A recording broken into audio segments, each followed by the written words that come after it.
ऐसा कोई सगा नहीं जिसे बीजेपी ने ठगा नहीं।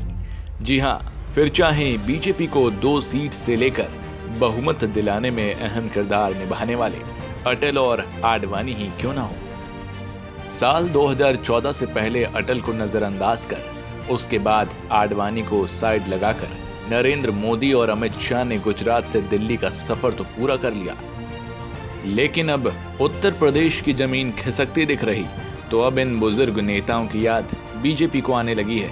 हालांकि अटल आडवाणी ही नहीं बल्कि यूपी में बीजेपी फर्श से अर्श पर पहुंचने वाले कल्याण को भी मोदी और शाह वाली बीजेपी ने नजरअंदाज कर दिया था, लेकिन अब उनके देहांत के बाद चुनाव को देखते हुए कलश यात्रा निकालकर चुनावी फायदा लेना चाहती है, क्योंकि कल्याण सिंह एक बड़े नेता थे और उनकी लोकप्रियता भी काफी ज्यादा है।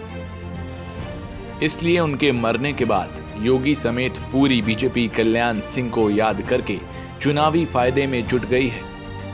यही नहीं, कई ऐसे नेता हैं जिसे बीजेपी ने नजरअंदाज कर दिया है। उन नेताओं में मुरली मनोहर जोशी, उमा भारती, लक्ष्मीकांत वाजपेयी आदि हैं, जिन्हें चुनाव से पहले बीजेपी पूछती नहीं थी, लेकिन चुनाव आया तो इन नेताओं की याद भी योगी मोदी को आ गई। ऐसे में सवाल खड़ा होता है कि आखिर जब अपने बुजुर्गों को चुनाव के बाद बीजेपी नजरअंदाज कर देती है तो जनता का क्या हाल होगा।